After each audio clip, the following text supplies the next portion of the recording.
Selamat sore Bapak Ibu, Saudara sekalian kekasih Tuhan dimanapun saudara berada.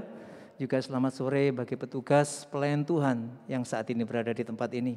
Sungguh hati saya bersuka cita bisa menyapa dan menjumpai saudara dalam sebuah pelayanan ibadah pada saat sore hari ini. Tuhan sudah memberikan kita kesempatan untuk kita beribadah. Mari kita gunakan kesempatan yang ada untuk kita memuji dan menyembah Tuhan. Dari tempat yang penuh bahagia ini, saya menyapa kita semua shalom. Katakan sekali lagi shalom. Puji Tuhan, salam sejahtera bagi kita sekalian. Marilah kita awal ibadah kita pada saat sore hari ini dengan menyembah Tuhan. Dengan sebuah pujian, ku menyembahmu dalam roh dan kebenaran.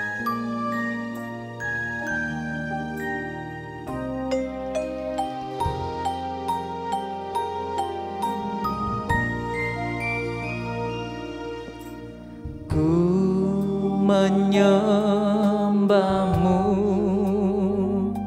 dalam roh dan kebenaran, sujud menyembah, sujud menyembah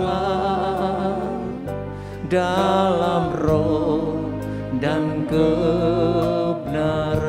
Bapakku, Bapakku, Bapakku, dikuduskan namamu. Bapakku, Bapakku,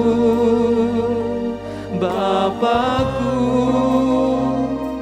datanglah kerajaanmu. Bapakku, Bapakku, Bapakku, dimuliakan namamu.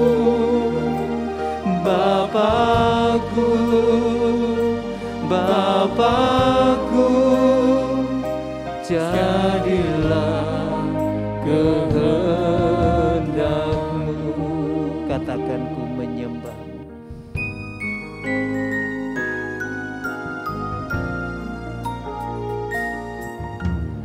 Ku menyembahmu, dengarlah penyembahan kami Tuhan, dan kebenaran kami sujud, sujud menyembah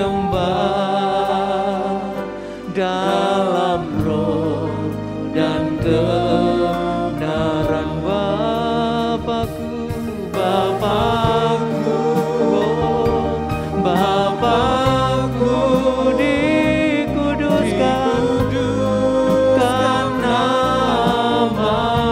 Ya Bapakku, Bapakku, Bapakku, datanglah, datanglah kerajaanmu. Bapakku, ya Bapakku, Bapakku, dimuliakan, dimuliakan namamu. Ya Bapakku, ya Bapakku, Bapakku, jadilah, jadilah kehendakmu. Bapakku, ya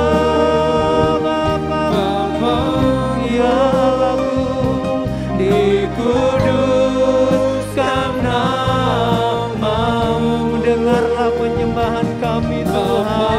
Ya Bapakku, Bapakku, datanglah kerajaanmu. Bapakku, ya Bapakku, Bapakku, dimuliakan namamu. Bapakku, serukan Bapakku, Bapakku, jadilah kehendakmu. Jadilah sekali lagi kehendakmu. Ya Bapakku, Bapakku, Bapakku,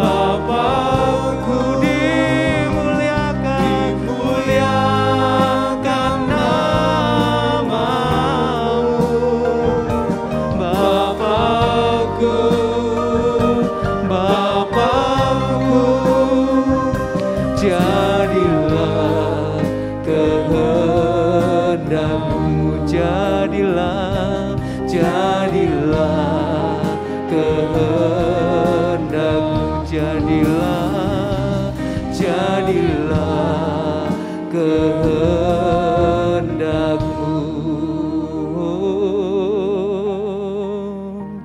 Kami menyembah, jadilah kehendak-Mu. Datanglah kerajaan-Mu.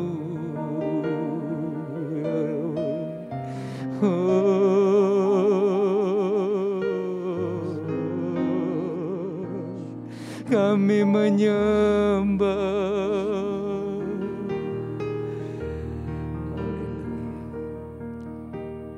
Terima kasih. Terima kasih Tuhan. Jadilah kehendak-Mu di dalam hidup kami Bapa. Bukan kehendak kami dan bukan juga keinginan kami Tuhan. Sekalipun selama hidup kami di dunia ini ada banyak keinginan kami Tuhan. Tetapi di atas segala sesuatu, biarlah kehendak Tuhan yang jadi atas seluruh hidup kami. Terima kasih Tuhan, terima kasih buat waktu dan kesempatan yang Tuhan berikan kepada kami sore hari ini. Dimanapun kami berada, apapun yang menjadi keadaan kami Tuhan, kami mau datang kepada Tuhan. Kami mau datang menyembah, memuliakan, memuji, mengagungkan Engkau ya Tuhan kami. Engkau Raja kami. Biar kehendak-Mu lah yang jadi atas seluruh kehidupan kami. Terima kasih Tuhan. Kami serahkan ibadah kami dari awal sampai akhirnya. Biar kiranya Engkau yang berhadirat, yang menguasai kami Tuhan.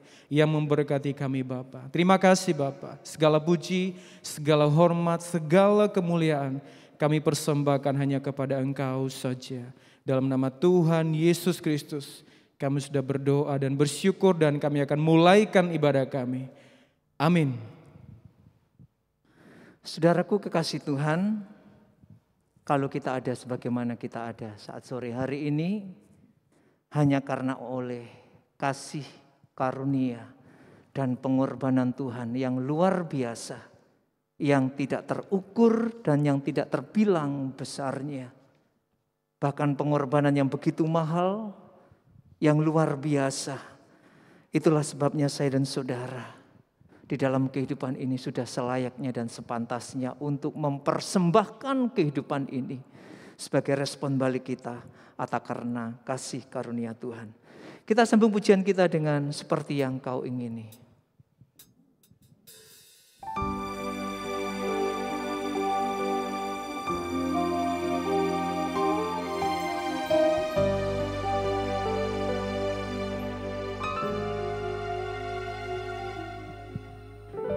Bukan dengan barang fana Kau membayar dosaku, dengan darah yang mahal, tiada noda dan celah. Bukan dengan emas perak Kau menebus diriku, oleh segenap kasih dan pengorbananmu, ku telah mati dan tinggalkan cara hidupku yang lama. Semuanya sia-sia dan tak berarti lagi hidup ini.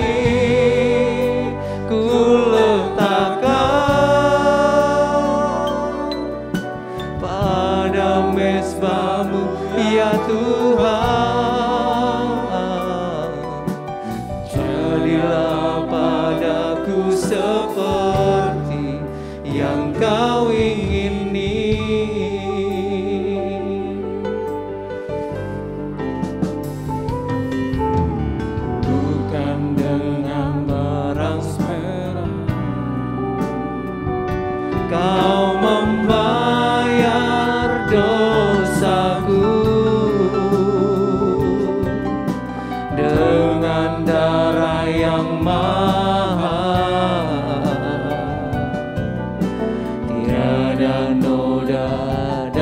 celah,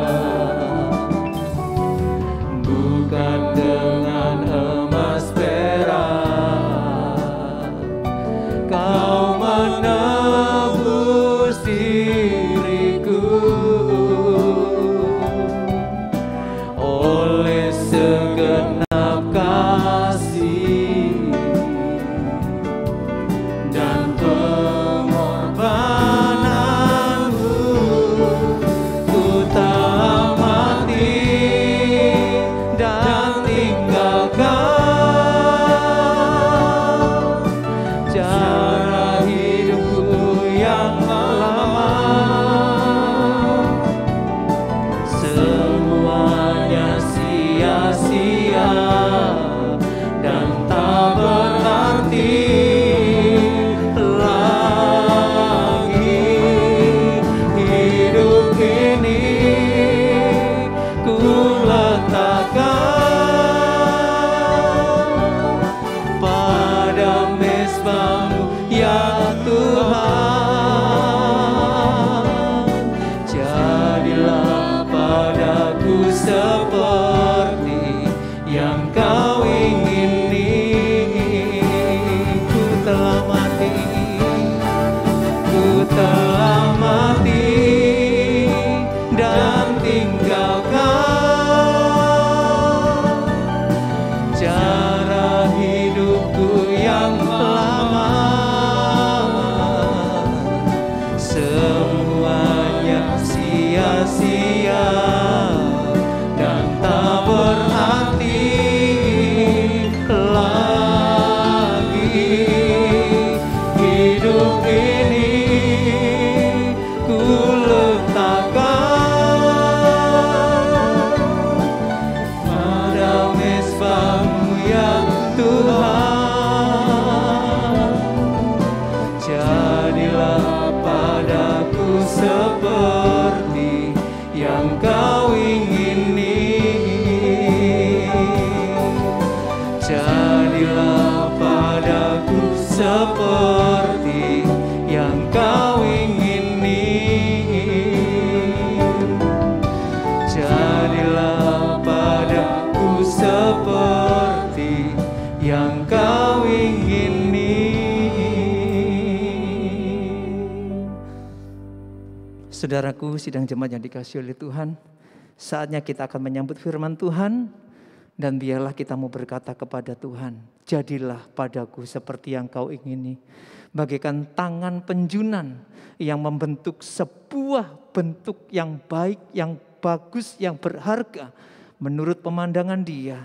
Biarlah kita mau mengatakan, jadilah padaku seperti yang Kau ingini. Biarkan tangan Tuhan bekerja melalui kebenaran firman Tuhan untuk membentuk saudara dan saya. Kita naikkan sebuah pujian penolong yang setia.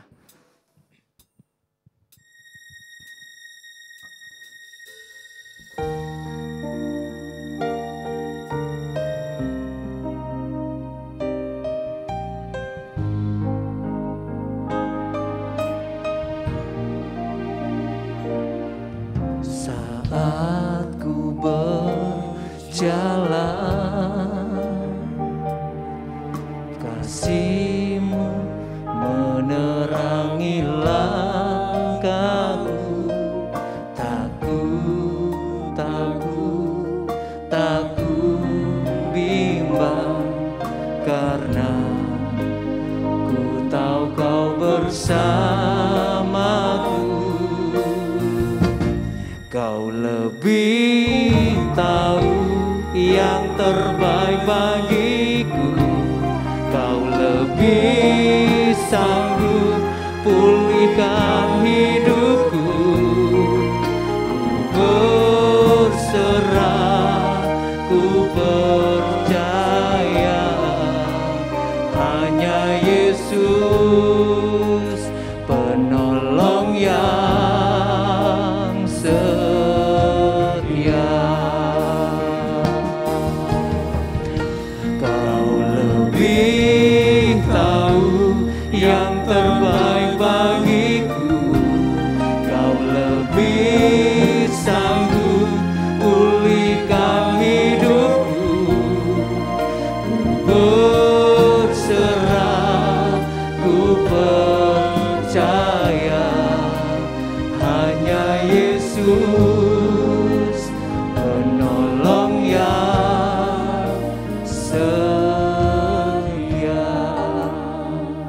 Saudaraku yang dikasihi oleh Tuhan, hari-hari ini mungkin kita mendengar, kita melihat, bahkan kita mengalami hari-hari yang sedemikian berat untuk kita lewati dan untuk kita jalani.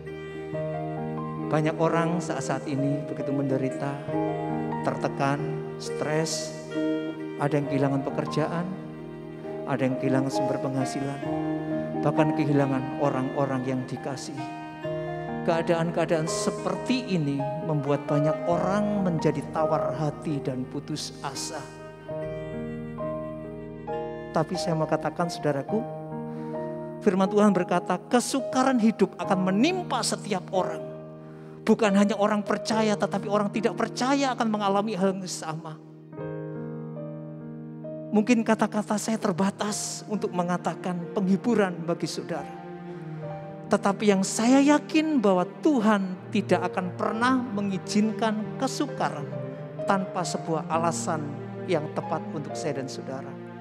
Tuhan tidak akan membiarkan kita kehilangan sesuatu tanpa Dia merencanakan untuk mengganti sesuatu yang lebih baik. Di tengah rasa sukar dan sulit seperti yang kita alami saat ini, jangan berputus asa karena Tuhan tahu yang terbaik bagi saya dan saudara. Jangan tawar hati karena Tuhan sanggup memulihkan kehidupan saya dan saudara. Percaya bahwa Tuhan sanggup menolong saya dan saudara. Karena Dia penolong yang setia. Di dalam setiap perjalanan kita, Tuhan akan senantiasa menyertai hingga pada akhirnya. Mari kita naikkan pujian ini dengan iman, dengan pengharapan. Menjadi doa kita semua. Saat ku berjalan, kasih-Mu menerangi langkahku. Takut bimbang, karena ku tahu Kau bersamaku. Kau lebih tahu yang terbaik bagiku. Kau lebih sanggup pulihkan hidupku. Ku berserah, ku percaya, karena Yesus penolong yang setia.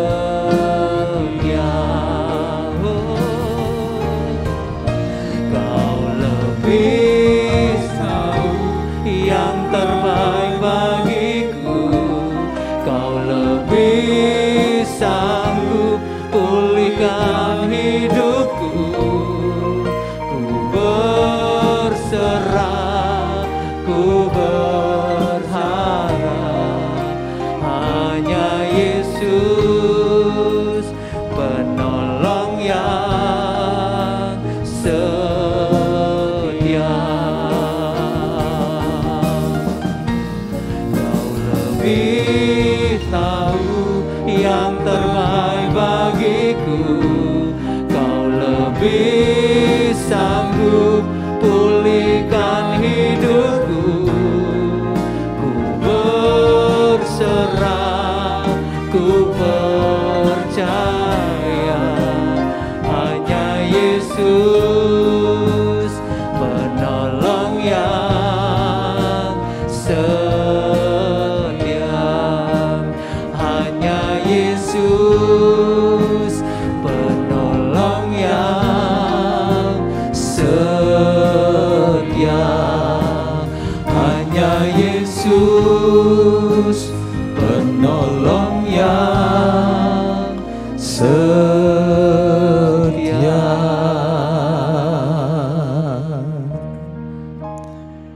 Di luar Engkau tidak ada pertolongan.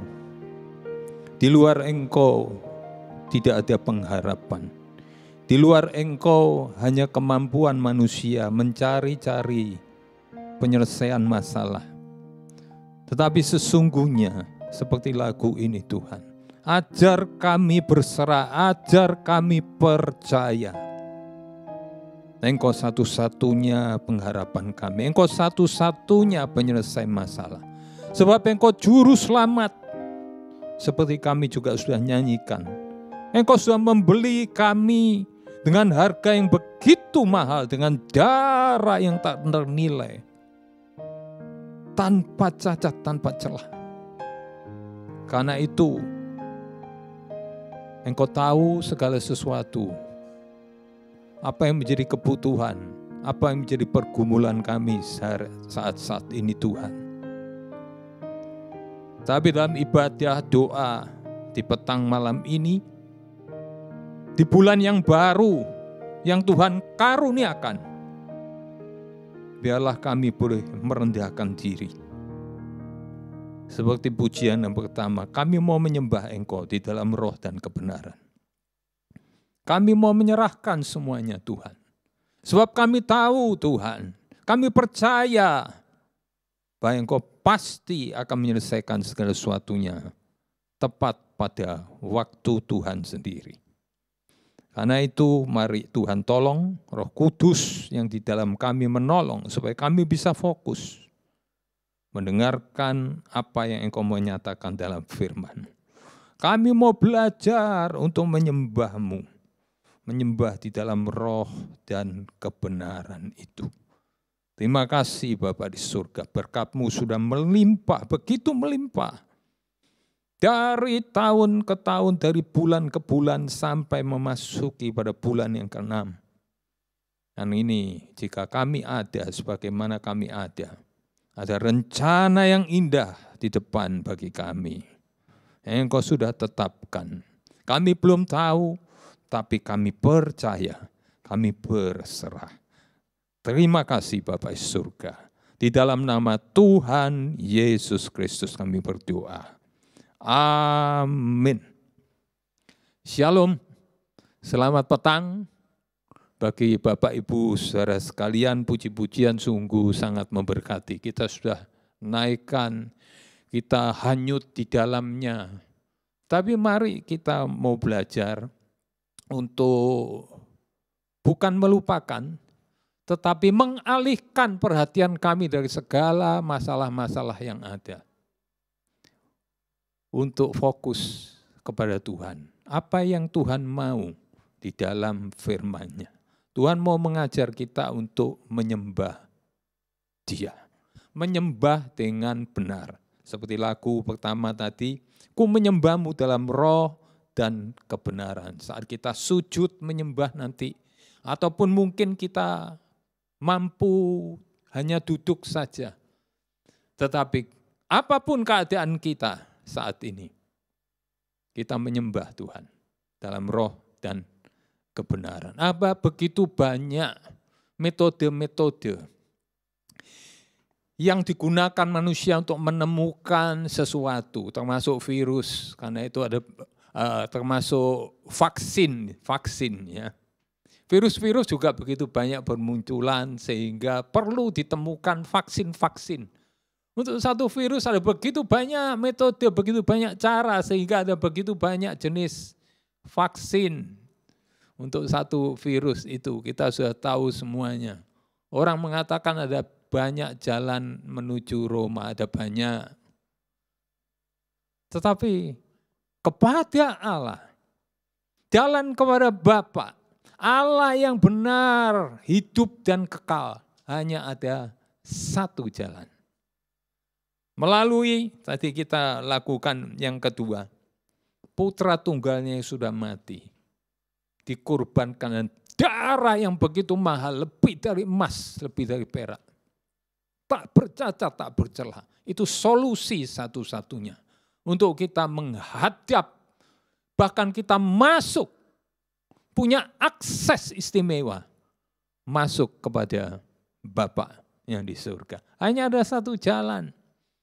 Penyembahan juga hanya ada satu jalan, tidak banyak metode. Dan itu kita akan renungkan bersama di dalam dialog antara Yesus dengan perempuan Samaria.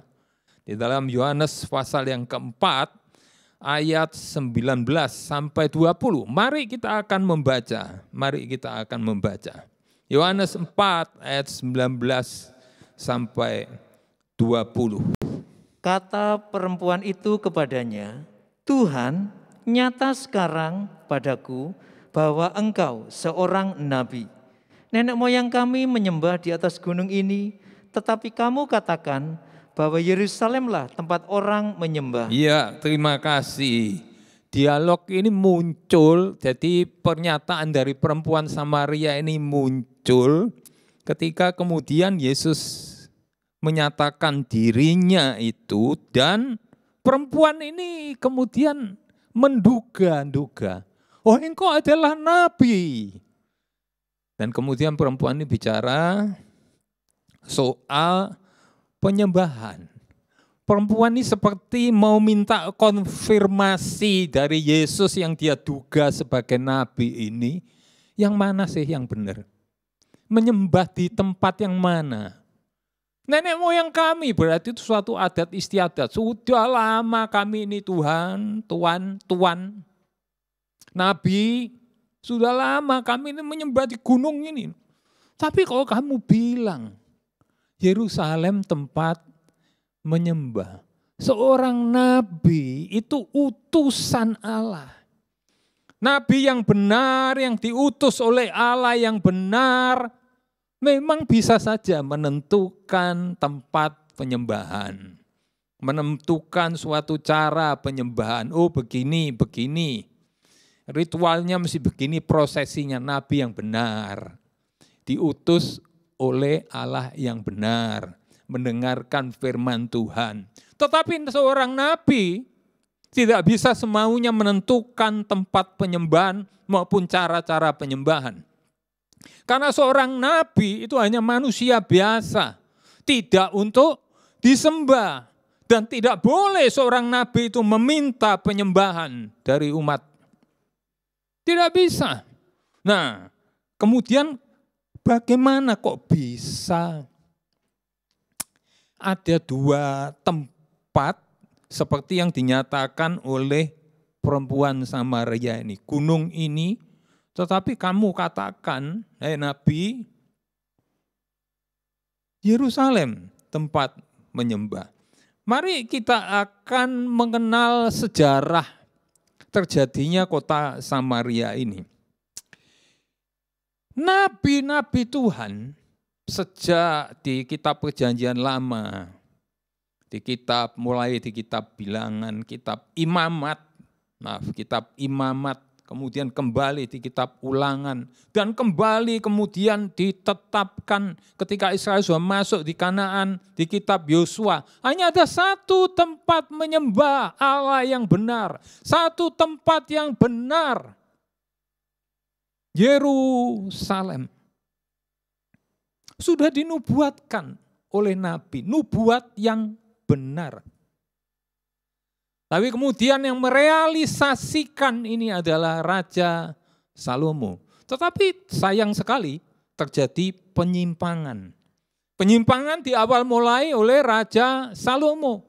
Raja Salomo yang kemudian istrinya begitu banyak dan istrinya ini mencondongkan hatinya kepada ilah-ilah masing-masing.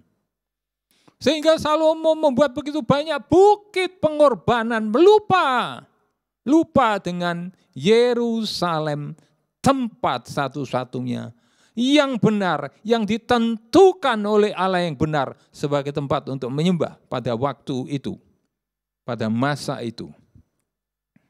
Salomo lupa. Dan setelah Salomo mati, maka kerajaan Israel itu terpecah menjadi dua. Israel Utara dan Israel Selatan. Nah, di sini kemudian terjadi dualisme penyembahan. Ada dua tempat penyembahan. Siapa yang menentukan? Allah menentukan Yerusalem. Tetapi raja yang kemudian menguasai Israel Utara, Yerobeam, menentukan menurut maunya sendiri. Mari kita akan membaca itu dalam 1 Raja-Raja pasal 12 ayat 26 sampai 31. 1 Raja-Raja 12 ayat 26 sampai 31. Maka berkatalah Yerobeam dalam hatinya, kini mungkin kerajaan itu kembali kepada keluarga Daud.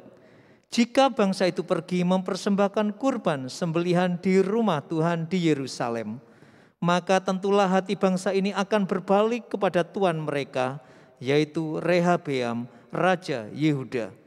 Kemudian mereka akan membunuh aku dan akan kembali kepada Rehabeam, Raja Yehuda. Sesudah menimbang-nimbang, maka raja membuat 2 anak lembu jantan dari emas, dan ia berkata kepada mereka, sudah cukup lamanya kamu pergi ke Yerusalem, hai Israel. Lihatlah sekarang Allah-Allahmu yang telah menuntun engkau keluar dari tanah Mesir. Lalu ia menaruh lembu yang satu di Betel dan yang lain ditempatkannya di Dan. Maka hal itu menyebabkan orang berdosa, sebab rakyat pergi ke Betel menyembah patung yang satu dan ke Dan menyembah patung yang lain. Ia membuat juga kuil-kuil di atas bukit-bukit pengorbanan dan mengangkat imam-imam dari kalangan rakyat yang bukan dari Bani Lewi. Iya, terima kasih. Jadi kemudian siapa yang menentukan penyembahan kita? Seorang penguasa? Seorang manusia? Seorang tokoh tertentu? Bahkan apakah dia seorang nabi tertentu? Tidak bisa, hanya Allah. Kita sudah membaca ini tadi. Ada kemudian ketika terjadi dualisme penyembahan itu bukan hanya penyembahan itu menjadi 2. Kepada Tuhan dan kepada berhala, satu berhala. Tetapi ada begitu banyak. Dan begitu banyak dan makin banyak, makin bertambah banyak. Kita harus sangat hati-hati dengan soal penyembahan. Sehingga kemudian kita, kalau tadi penguasa aja tidak diizinkan untuk menentukan tempat penyembahan, cara penyembahan. Bahkan seorang nabi pun, dia harus nabi yang benar dan mendengar firman Allah yang benar. Diutus untuk menentukan tempat penyembahan. Terjadi bagi bangsa pilihan Tuhan Israel, Yerusalem. Maka siapa kemudian kita yang mau mencoba-coba untuk membuat cara-cara penyembahan sendiri menurut mau kita? Nah, kita mau belajar ini supaya kita tahu persis bahwa posisi kita bukan menentukan cara penyembahan. Posisi kita bukan kemudian tergantung dari ini dan itu, kemudian baru kita bisa menyembah Tuhan. Tidak. Posisi kita seperti lagu itu akhir. Hanya percaya dan menyerah Tuhan, apa yang menjadi mau Tuhan. Supaya aku bisa menyembah Tuhan. Sayang sekali karena penyembahan dan karena berhala yang begitu banyak yang dilakukan oleh warga kerajaan Israel Utara karena penguasa-penguasa mereka adalah kebanyakan penyembah berhala. Maka kemudian warga Israel Utara harus dibuang ke Asyur. Raja Asyur menguasai Israel Utara. Dan kemudian ibu kota dari Israel Utara yang kemudian bernama Samaria itu dikuasai oleh Raja Asyur, semua penduduknya dibuang, dan Raja Asyur melakukan proyek imigrasi. Dia mendatangkan imigran-imigran itu dari daerah-daerah jajahannya di luar kerajaan Israel Utara untuk menetap di Samaria, dan terjadilah tambah maraknya penyembahan. Bukan hanya itu aja, karena ada masalah terjadi di situ. Kemudian Raja Asyur berkata, ini mungkin karena Allah yang sudah kukalahkan itu tidak terima. Sehingga kemudian ada masalah terjadi di Samaria ini. Oke, datangkan seorang imam. Imam Israel. Imam yang dahulu berada di tempat di sini. Datangkan untuk mengajar mereka beribadah kepada Allah dari Israel Utara. Dan apa yang terjadi? Mari kita akan membaca itu supaya kita tahu ceritanya. 2 Raja-Raja pasal 17. Ayat 6, ayat 24, dan ayat 29. 2 Raja-Raja pasal 17, ayat 6, ayat 24, dan ayat 29. Dalam tahun ke-9 zaman Hosea, maka Raja Asyur merebut Samaria. Ia mengangkut orang-orang Israel ke Asyur ke dalam pembuangan dan menyuruh mereka tinggal di Halah di tepi sungai Habor, yakni sungai negeri Gosan, dan di kota-kota orang Madai. Raja Asyur mengangkut orang dari Babel, dari Kuta, dari Awa, dari Hamat, dan Sefarwaim, lalu menyuruh mereka diam di kota-kota Samaria menggantikan orang Israel. Maka orang-orang itu pun menduduki Samaria dan diam di kota-kotanya. Lalu berkatalah orang kepada ayat 29. Tetapi setiap bangsa itu telah membuat allahnya sendiri dan menempatkan di kuil di atas bukit-bukit pengorbanan yang dibuat oleh orang-orang Samaria. Setiap bangsa bertindak demikian di kota-kota yang mereka diami. Nah, ini kemudian berlanjut terus. Ini istilahnya sinkretisasi. Jadi ada dualisme penyembahan. Menyembah maunya kepada Allah, tetapi juga menyembah kepada yang bukan Allah. Berhala-berhala. Dan ini berlangsung terus sampai pada zaman Yesus. Sehingga terjadilah dialog ini antara perempuan Samaria dengan Yesus. Perempuan Samaria mempertanyakan ulang, mana sih yang benar? Tempat kami ini di gunung ini, Samaria ini, atau Yerusalem? Seperti yang kamu katakan. Mari kita akan memahami makna dialog bagi kita. Sehingga kita sungguh-sungguh tahu apa yang Tuhan kehendaki untuk kita bisa menyembah Dia. Yang disampaikan perempuan Samaria ini masih sebatas lokasi penyembahan. Gunung ini di Samaria atau Yerusalem.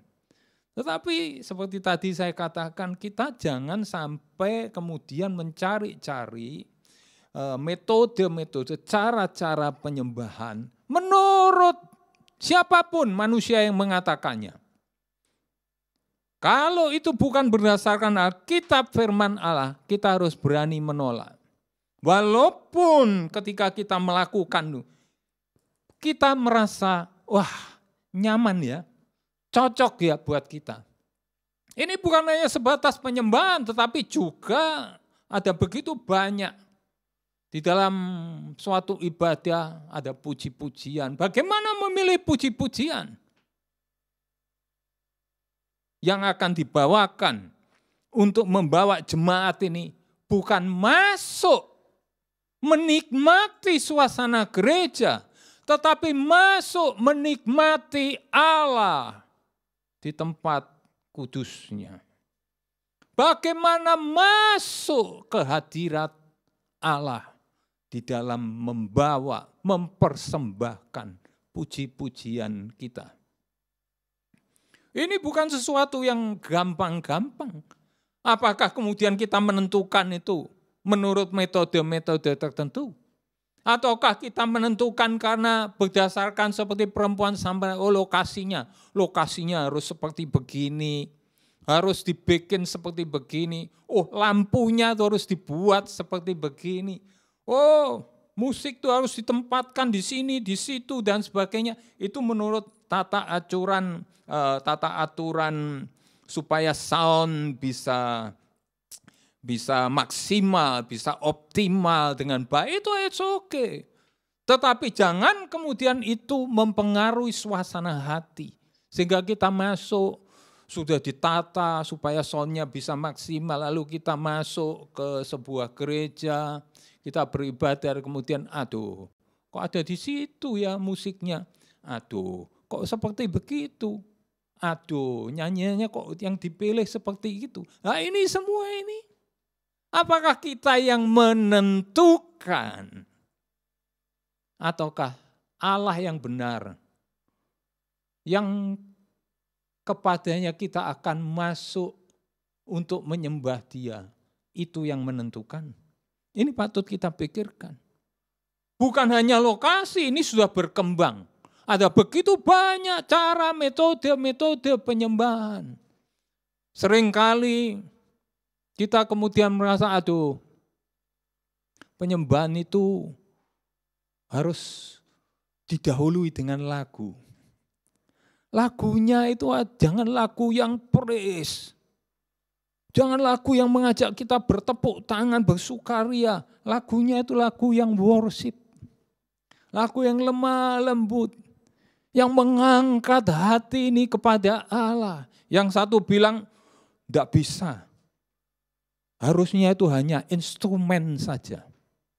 Enggak boleh ada kata-kata instrumen saja. Yang satunya bilang instrumennya itu harus gitar saja. Yang satunya bilang enggak bisa, jangan hanya gitar. Instrumennya harus piano, instrumennya harus lengkap, instrumennya itu harus ada biolanya dan sebagainya. Yang satu bilang ruangannya itu harus gelap. Baru kemudian hati ini bisa terangkat menyembah Tuhan. Yang satu bilang, oh enggak, terang. Karena kita adalah anak-anak terang. Kita bukan anak-anak kegelapan. Jadi kita harus berada di ruang yang terang. Yang satunya bilang, oh enggak bisa aku menyembah di tempat yang berisik seperti begini. Enggak bisa. Apalagi kalau kemudian terdengar doa-doa yang berbeda dengan doa kita. Oh enggak bisa. Pusing, kepala saya pusing. Harus yang sunyi, senyap. Yang satunya bilang, aku enggak bisa di rumah. Aku hanya bisa menyembah itu kalau di gereja. Aku hanya bisa menyembah kalau itu loh. Hamba Tuhan itu loh yang memimpin penyembahan. Apakah saudara yang menentukan atau Allah yang menentukan? Apakah kita ini menjadi begitu baper ketika masuk di dalam suasana penyembahan untuk menaikkan pujian penyembahan kita kepada Allah yang hidup, Allah yang benar itu. Mari kita akan melihat kepada diri kita ini. Penyembahan yang benar tidak didorong dengan metode-metode atau perasaan kita atau segala sesuatu yang hanya berupa fisik saja. Kemudian apa yang mendorong penyembahan yang benar? Mari kita baca lebih lanjut. Yohanes 4 ayat yang ke-21 dan 22.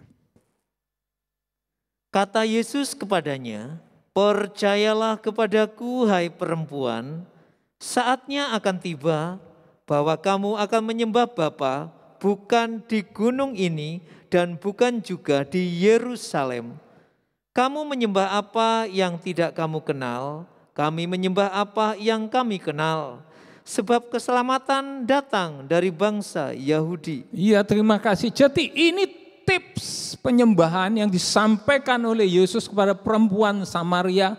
Dan kalau kita mendengar firman ini, saya yang pertama menerima firman ini dan saya boleh menyadari, saya boleh introspeksi diri.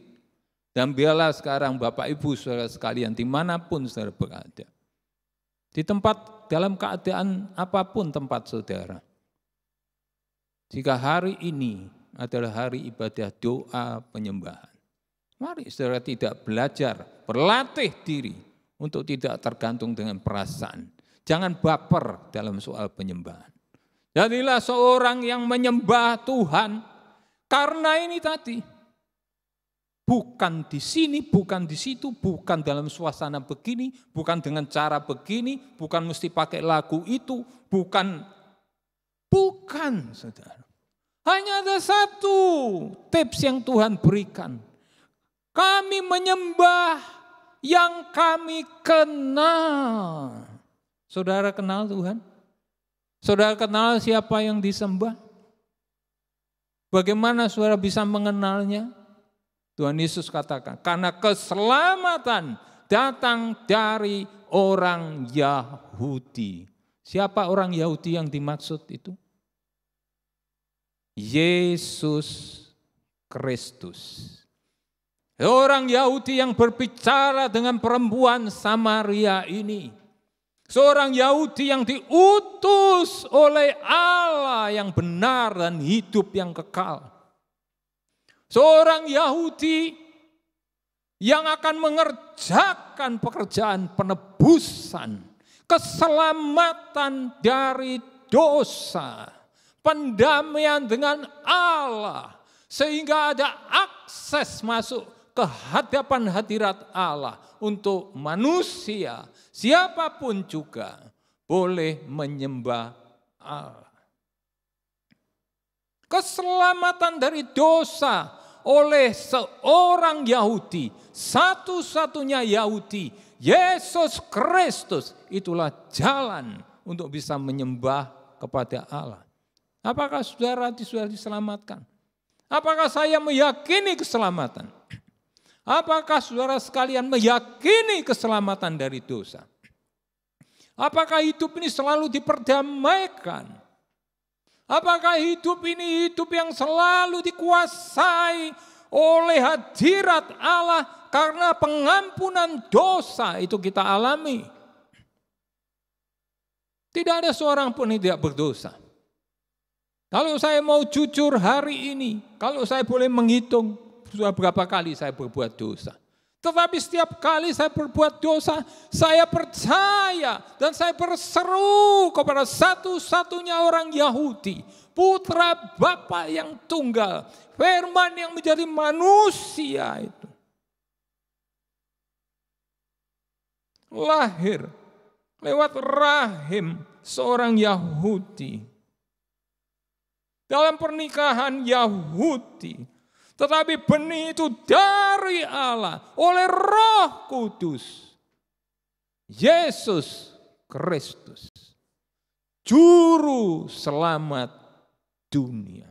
Ini satu-satunya jalan yang menyelamatkan kita dari dosa.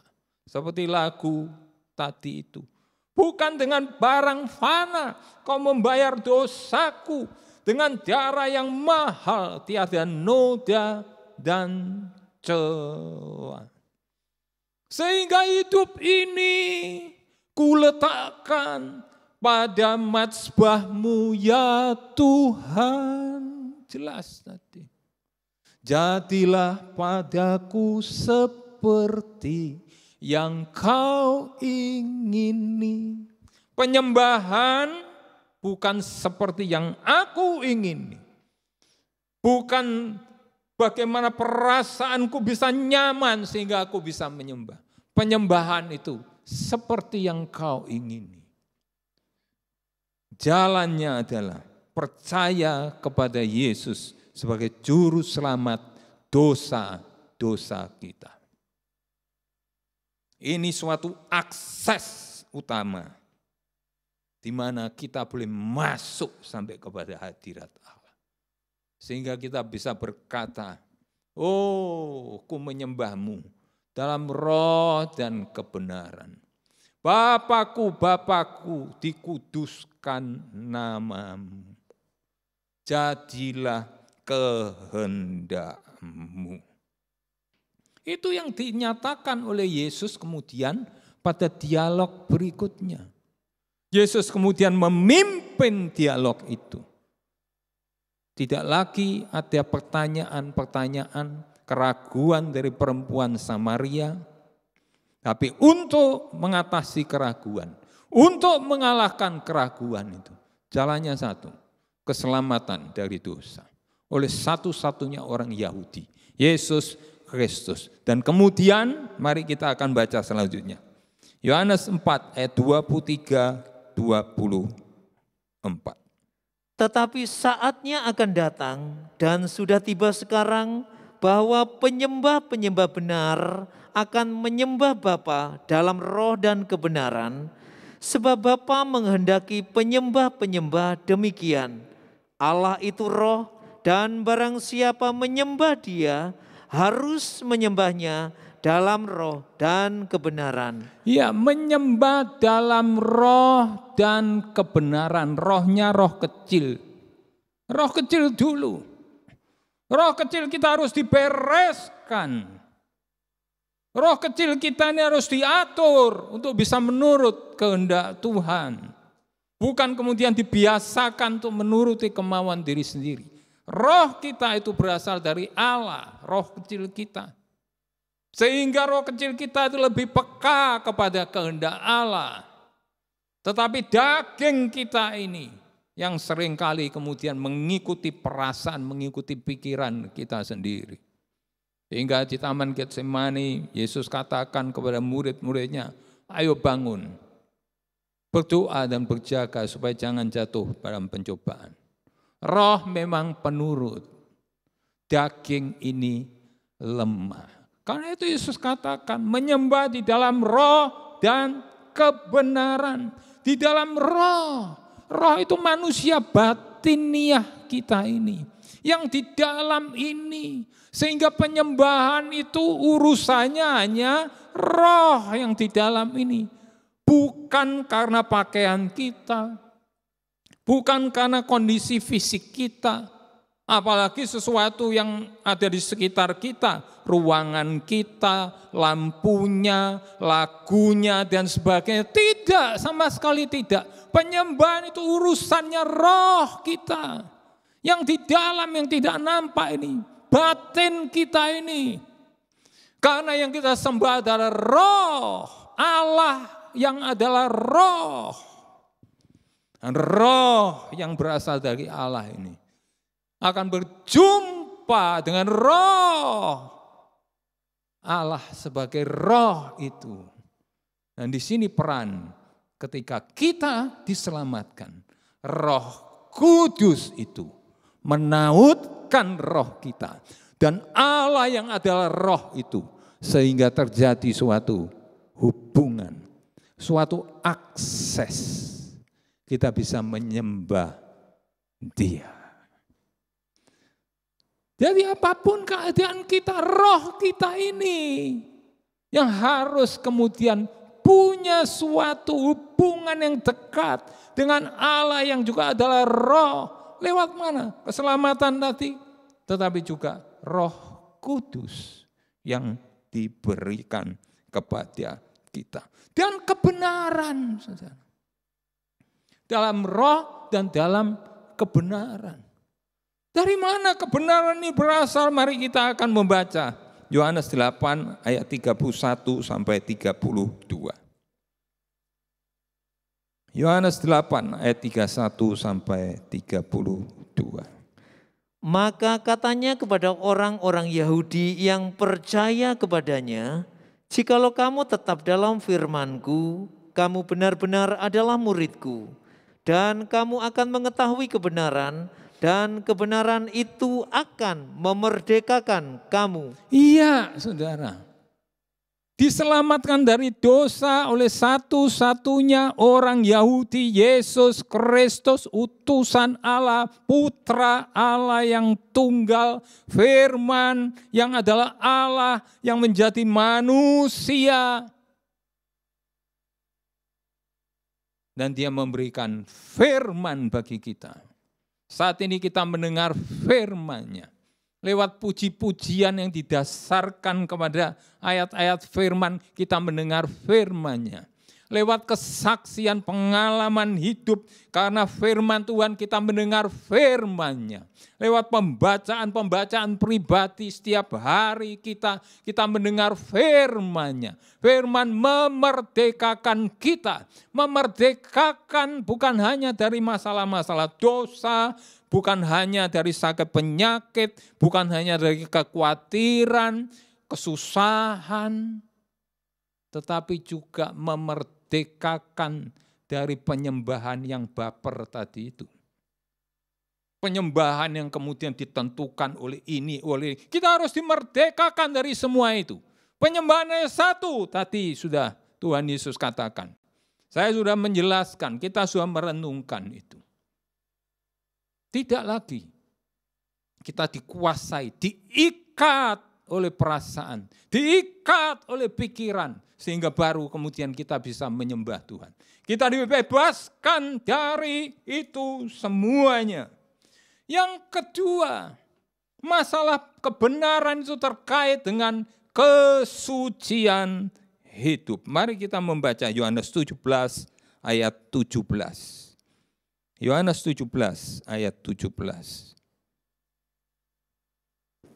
Kuduskanlah mereka dalam kebenaran, firman-Mu adalah kebenaran. Iya, saudara. Terima kasih. Kuduskan dalam kebenaran. Firman-Mu adalah kebenaran. Ketika kita diselamatkan dari dosa, Roh Kudus dimeteraikan pada kita. Kita menikmati firman kebenaran itu. Kita dikuduskan. Jadi menyembah kepada Allah yang adalah roh tidak ada kaitannya dengan yang jasmani ini. Tidak ada. Tapi juga kita tidak bisa katakan, wah kalau begitu begini saja. Gimana? Boleh enggak saya menyembah itu sudah tanpa baju? Saya menyembah itu hanya, ya ini karena menyembah, ya terburu-buru, ruangan tempat saya panas. Bagaimana saya menyembah tanpa baju, saya menyembahnya celana pendek saja dan sebagainya. Jangan tanya saya, saudara. Periksa hati ini. Tuhan akan memberi kepekaan kepada kita. Kalau roh manusia batiniah ini sudah bisa peka, sudah bisa punya hubungan dengan Allah yang ada roh, dan oleh kuasa Roh Kudus, dan kita boleh mengetahui kebenaran firman Allah, maka kita punya kepekaan untuk bisa menentukan sikap kita dalam menyembah. Termasuk sikap kita dalam beribadah secara online, secara live streaming selama ini. Termasuk juga cara kita berpakaian saat kita beribadah secara online, live streaming selama ini. Kita punya kepekaan. Dalam soal-soal itu, maka kepekaan itu juga akan membawa kita untuk kita bisa beribadah yang tepat, yang benar. Kita bisa menyembah yang tepat, yang benar. Apapun keadaan kita ini, siapapun kita, tidak tergantung suku, tidak tergantung latar belakang pendidikan, tidak tergantung jabatan. Jika kita ini sudah diselamatkan dari dosa, oleh satu-satunya orang Yahudi, putra Allah yang tunggal itu. Maka kita adalah penyembah Allah di dalam roh dan kebenaran. Tidak tergantung ruangan, tidak tergantung di mana tempat kita berada. Mungkin tempat kita sempit. Jika kita orang yang sudah diselamatkan dari dosa, kita adalah penyembah Allah yang bisa menyembah Dia dengan roh dan kebenaran. Tidak tergantung keadaan fisik kita. Kalaupun keadaan fisik kita sangat terbatas, mungkin kita hanya bisa duduk, mungkin kita berada di ranjang, harus berbaring karena kelemahan tubuh kita, atau mungkin kita memiliki cacat tubuh ini dan itu, permasalahan-permasalahan, kelemahan-kelemahan tubuh yang lainnya.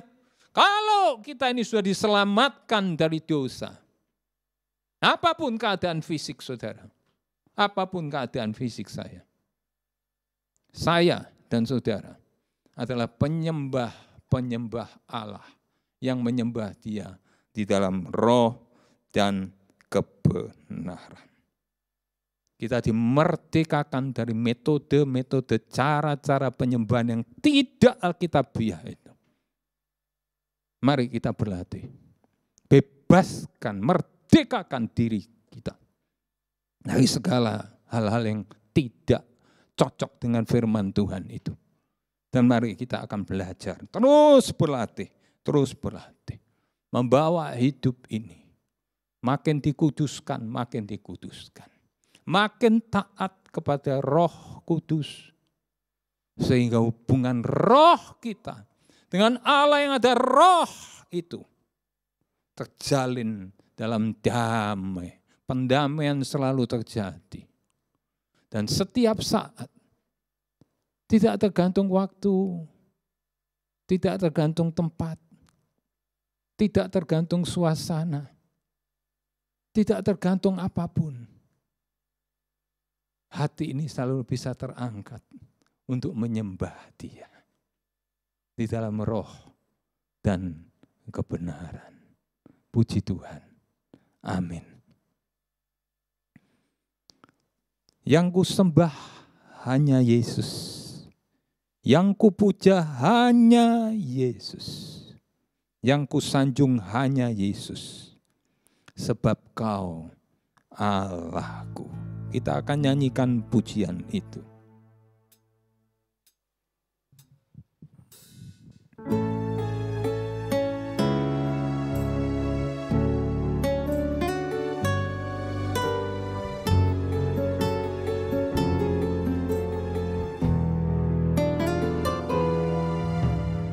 Yang ku sembah hanya Yesus, yang ku puja hanya Yesus. Puji Tuhan. Yang ku sanjung hanya Yesus, sebab Kau Allahku. Sekali lagi, yang ku sembah hanya Yesus. Yang ku sembah hanya Yesus, yang ku puja hanya Yesus, yang ku sanjung hanya Yesus, sebab Kau Allahku. Yesus, Kau Allahku. Yesus, Kau Allahku. Akui ini, Yesus, di dalam roh manusia batin kita dan kebenaran. Yesus, Engkau Rajaku yang turun ke dunia. Yesus, oh, Kau ku sembah, curahkan Roh Kudus-Mu. Kini aku menyembah, masuk hadirat-Mu.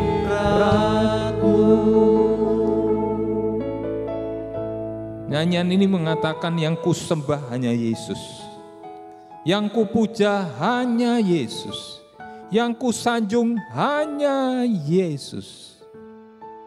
Mari kita introspeksi diri. Adakah yang lain di luar Yesus yang kita sembah, yang kita puja, yang kita sanjung? Prioritas utama yang Tuhan minta dalam soal penyembahan adalah ini, seperti lagu ini. Hanya Yesus saja. Ya, akses satu-satunya untuk bisa masuk kepada Bapa. Dan rohnya yang diberikan kepada kita. Perdamaikan hati pikiran kita. Dan arahkan. Kalau ada yang lain yang mengganggu hubungan kita dengan Yesus dalam soal penyembahan, Mohon ampun kepada Tuhan. Kalau ada perasaan-perasaan, kalau ada metode-metode, cara-cara yang digunakan, minta ampun kepada Tuhan. Kalau itu tidak berdasarkan Alkitab. Cara satu-satunya manusia batiniah ini. Karena hidup kita ini sudah diselamatkan dari dosa. Manusia batiniah, roh kita ini dikuasai oleh Roh Kudus. Untuk bisa masuk ke hadirat Allah yang adalah roh itu. Dikuduskan di dalam kebenaran sehingga kita bisa menyembah Dia. Sekali lagi, yang kusembah hanya Yesus.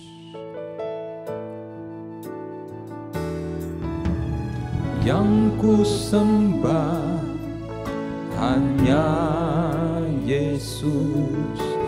Yang kupuja hanya Yesus, yang kusanjung hanya Yesus, sebab Aku Yesus, Kau Allahku, Yesus, Kau Allahku, Yesus, Engkau Tuhanku, Yesus, Engkau Rajaku yang turun ke dunia. Yesus, Kau kusembah, curahkan Roh Kudus-Mu, kini aku menyembah,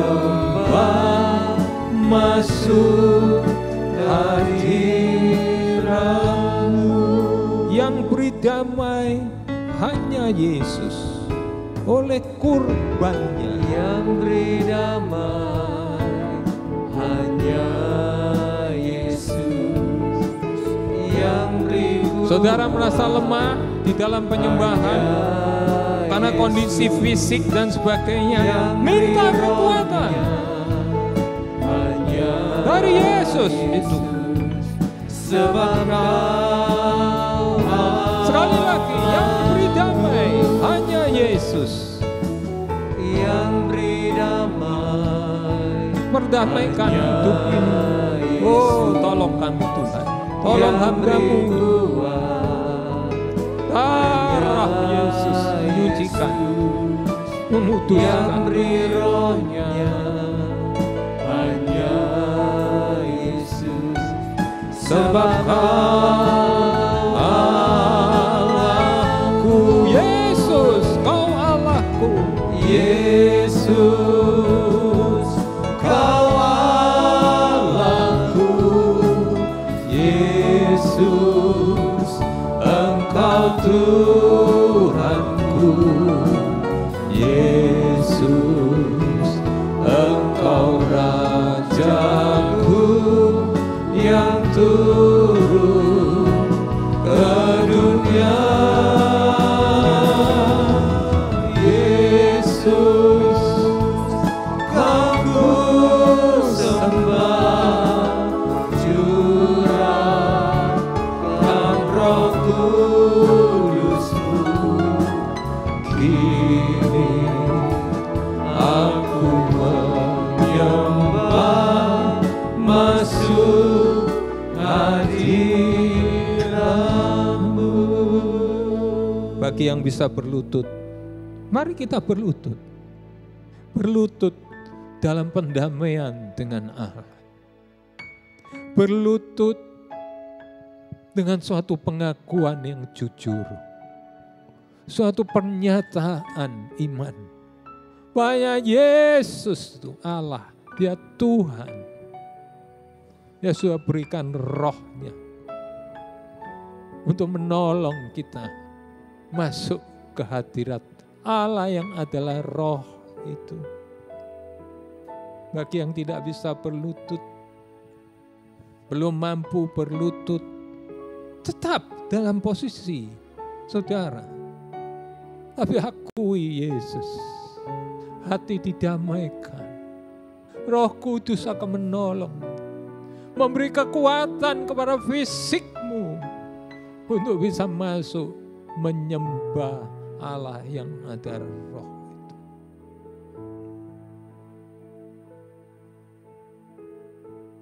Yang ku sembah, yang ku sembah hanya Yesus. Yang ku puja hanya Yesus. Yang ku sanjung hanya Yesus. Sebab Kau Allah Yang beri damai, yang beri damai, hanya Yesus. Yang beri kuat, hanya Yesus, yang beri rohnya, hanya sebab Kau Allah. Yesus, Yesus, Kau Allahku. Yesus, Kau Allahku. Yesus, Engkau Tuhanku. Yesus, Engkau Rajaku yang turun ke dunia.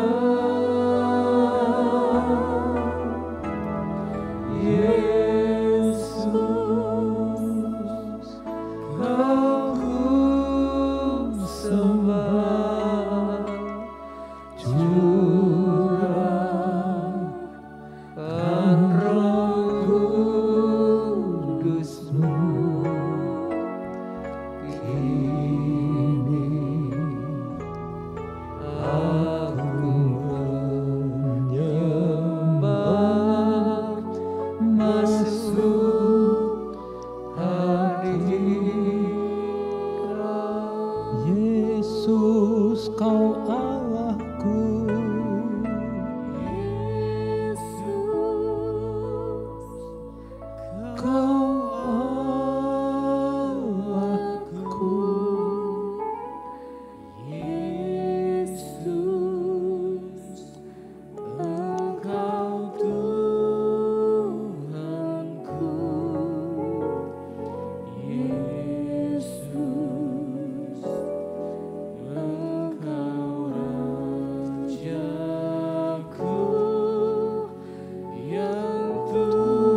Urawaya Saka, Rawaya Saka.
beri damai, yang beri damai, hanya Yesus. Mari kita akan sama-sama bangkit berdiri. Kita nyanyikan lagu ini, suatu ucapan syukur penyembahan kita. Jika kita boleh mengenal satu-satunya Allah yang benar dan hidup yang kekal, melalui Putra Tunggalnya, Yesus Kristus yang kita sembah. Sehingga rohnya dimeteraikan di dalam kita. Oh, terima kasih Tuhan. Engkau Rajaku,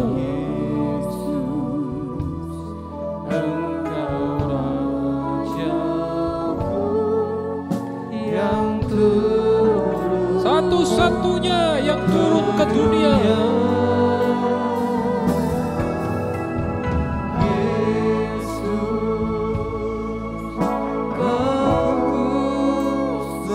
Satu-satunya yang boleh kita sembah.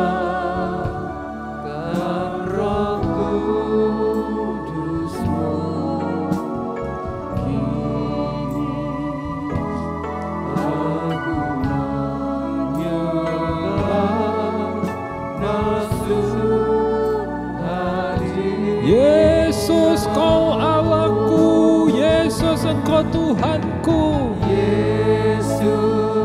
Dan nanti mohon kesediaan Bapak Pendeta Pembantu Eko Wayudiono akan berdoa bagi kita. Suatu doa siapa? Engkau Tuhanku, Yesus, Engkau Rajaku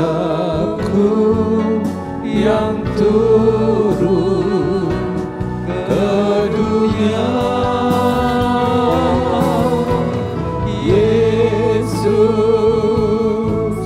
Kau ku sembah, curahkan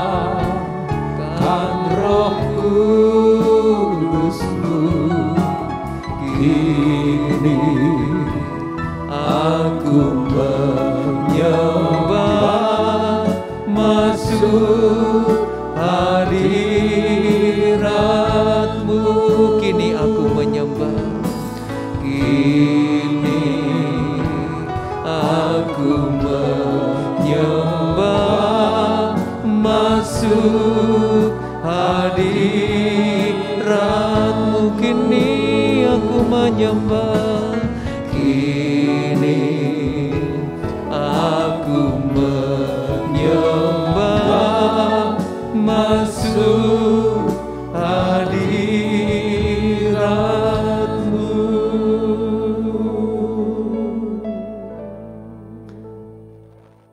Bapa yang bersemayam di dalam kerajaan surga, Allah yang kami sembah di dalam nama Tuhan Yesus Kristus, menjadi doa kami seperti pujian ini. Saat kami menyembah masuk di dalam hadirat-Mu, bawalah kehidupan kami untuk mengenal pribadi-Mu. Semakin hari semakin dekat dan tepat Tuhan. Ketika kami masuk di dalam hadirat-Mu, kiranya Roh Kudus-Mu mengoreksi hati kami. Ketika kami menyembah kepada Engkau, apakah di dalam hati kami ada ilah-ilah lain yang menghalangi fokus penyembahan kami kepada-Mu? Ampunilah Tuhan kalau dalam keseharian kehidupan kami tanpa kami sadari telah terjadi dualisme penyembahan dalam kehidupan kami. Di satu sisi kami menyembah Engkau sebagai Tuhan kami, namun di sisi lain ada hal-hal yang menggalangi Tuhan, kasih kami, iman kami, pengharapan kami, bahkan penyembahan kami. Apapun itu yang menghalangi kehidupan kami untuk lebih dekat menyembah kepada Engkau adalah ilah akhir zaman bagi kami. Terima kasih Tuhan, Engkau telah mengoreksi dan mengingatkan kami kembali pada saat malam hari ini. Kami membawa kehidupan kami, agar dalam penyembahan kami, kami menaruh diri kami, meletakkan diri kami sesuai yang Engkau mau. Sebab penyembahan kami bukan seperti yang kami mau, tetapi seperti yang Engkau mau. Terima kasih untuk firman-Mu Tuhan, bahkan akan tiba saatnya dan sudah tiba sekarang. bahwa penyembah-penyembah benar akan menyembah dalam roh dan kebenaran. Kami percaya Allah yang adalah roh, maka Allah itu tidak terbatas oleh tempat dan waktu. Terima kasih Tuhan, sekalipun keadaan yang saat ini terjadi, masa pandemi yang masih memporak-porandakan di sekitar kami, di sekeliling kami, menutup tempat-tempat ibadah yang seharusnya kami bisa beribadah. Namun karena Engkau yang adalah roh, maka kami dapat menyembah di rumah kami masing-masing. Sehingga di rumah kami masing-masing terjadi mezbah penyembahan yang memuliakan nama Tuhan. Kapan saja kami datang, kapan saja kami menyembah, kami dapat menemukan Engkau dalam kehidupan kami Tuhan. Terima kasih Tuhan, terima kasih. Ketika kami menyembah dalam roh dan kebenaran, biarlah Roh Kudus membimbing kami, sebab kebenaran itu akan memerdekakan kami dari segala dosa dan kesalahan, dan kebenaran itu akan menguduskan kehidupan kami. Terima kasih untuk janji firman-Mu Tuhan, dan kami merindukan Roh Kudus yang Engkau curahkan dan memenuhi kehidupan kami, akan senantiasa membimbing kami, mengarahkan kami untuk lebih dekat kepada Tuhan Allah kami. Terima kasih Tuhan, sungguh pada malam hari ini kami sudah diberkati oleh kebenaran firman Tuhan yang membakar kehidupan kami, yang menggairahkan kehidupan kami untuk kembali hidup secara benar di dalam doa dan penyembahan kami. Terima kasih Tuhan.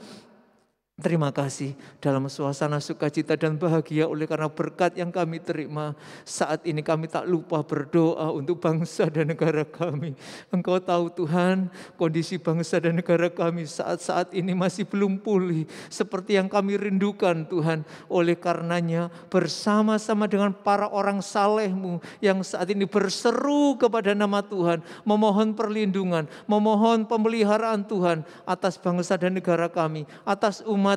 Kami merindukan Engkau turun tangan dan turut campur tangan di dalam segala perkara untuk mendatangkan kebaikan bagi bangsa ini. Bangsa yang dimana ada umat-Mu juga hidup di tengah-tengah bangsa ini. Memohon kemurahan dan belas kasihan-Mu.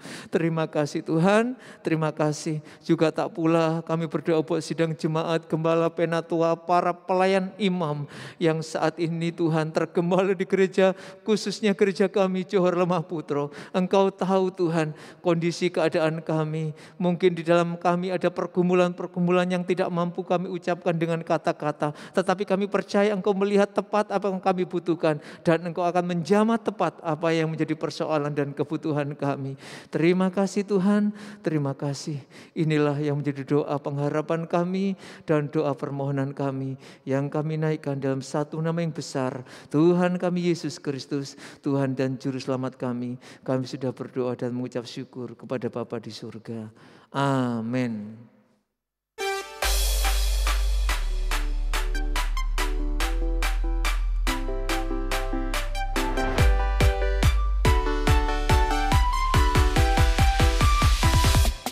Yeah.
Bapak Ibu, saudara sekalian, sidang jemaat Tuhan, mohon perhatian kita bersama untuk beberapa poin pengumuman terkait dengan rencana ibadah offline di gereja kita. Rencana ibadah offline akan dimulai pada bulan Juni 2021.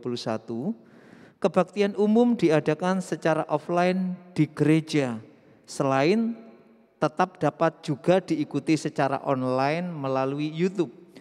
Syarat bagi jemaat yang diizinkan mengikuti ibadah offline atau ibadah tatap muka, yang pertama mendaftar terlebih dahulu melalui http://gkga.sby.org ibadah. Pendaftaran dibuka 1 minggu sebelum hari H. Pendaftaran ini wajib bagi jemaat dan imam yang bertugas. Jadi sifatnya wajib bagi jemaat dan juga imam yang bertugas. Pendaftaran ini sangat diperlukan demi keamanan bersama dan kelancaran proses tracing jika diperlukan. Apabila kesulitan mendaftar melalui website, Bapak Ibu Saudara bisa menghubungi kontak center GKGA. Kemudian yang poin yang kedua, berusia 15 sampai 65 tahun dalam kondisi sehat dan tidak memiliki kondisi komorbid COVID-19. Yang ketiga, dalam 2 minggu sebelum ibadah tidak bepergian keluar kota. Yang keempat, bersedia mematuhi semua ketentuan yang berlaku dan arahan dari Satgas COVID GKGA. Yang kelima, menyiapkan barcode pendaftaran saat memasuki gereja agar dapat di-scan oleh petugas. Yang keenam, seusai ibadah, jemaat dapat langsung pulang meninggalkan ruang ibadah melalui pintu utama. Terima kasih, Tuhan Yesus memberkati. Pengumuman yang terakhir, diingatkan kembali mulai bulan Juni 2021 dan seterusnya pelaksanaan perjamuan Tuhan akan dialihkan dari setiap ibadah minggu ke setiap ibadah pendalaman Alkitab atau hari Jumat, supaya sidang jemaat dan para hamba Tuhan yang mengikuti ibadah dapat mempersiapkan. Puji Tuhan. Demikian usia sudah seluruh rangkaian ibadah kita pada saat sore hingga malam hari ini. Menutup seluruh rangkaian ibadah, mari saya undang kita bangkit berdiri bersama-sama. Kita tutup ibadah kita dengan doa berkat yang akan dipanjatkan oleh Bapak Pendeta Muda Yusak Pundiono. Bapa di surga, kami berdoa saat ini untuk Ibu Natalia Puspita dalam perpanjangan umur pada hari ini. Pemohon oleh Psalo Choir dan tim pelayan wanita. Oh, Engkau tahu Tuhan, seperti halnya yang memohonkan ini. Ada 2 bidang pelayanan. Demikianlah ibu ini Tuhan melayani Engkau di dalam kegiatan dan semakin giat menjelang hari Tuhan. Ambillah dengan usia yang Engkau pertambahkan, apapun keadaannya Tuhan, tapi Engkau selalu memberi kekuatan, Engkau selalu memberi semangat, roh yang menyala-nyala untuk terus melayani Tuhan. Kami bersama-sama mengucap syukur Tuhan, bersama keluarga ibu ini. Dalam nikahnya yang Engkau berkati, dalam segala pekerjaan, tapi juga dalam kefokusannya, dalam pekerjaan Tuhan. Dan sekarang terima kasih Bapak. Kami sudah menikmati hadirat Engkau, dan kini kami akan menerima berkat. Berkat sepenuhnya, kasih dari Allah Bapa, keselamatan, pengampunan dosa, pendamaian dari Tuhan Yesus Kristus, dan persekutuan, tuntunan, dan pimpinan dari Roh Kudus selalu menyertai kami semua, mulai dari hamba-Mu sampai semua yang ada di sini dan semua yang ada di rumah dan dimanapun mereka berada. Tidak terkecuali dari orang tua, anak-anak muda sampai kepada anak-anak kecil. Tidak seorang pun terkecuali. Keadaan fisik apapun, berkat ini terus melimpah hingga hari Tuhan. Dan kami terima berkat ini. Kami naikkan doa kami ini dalam satu nama yang agung dan mulia. Tuhan Juru Selamat kami satu-satunya. tapi juga pengantin laki-laki surga yang kami nantikan kedatangannya. Yesus Kristus. Amin. Selamat malam.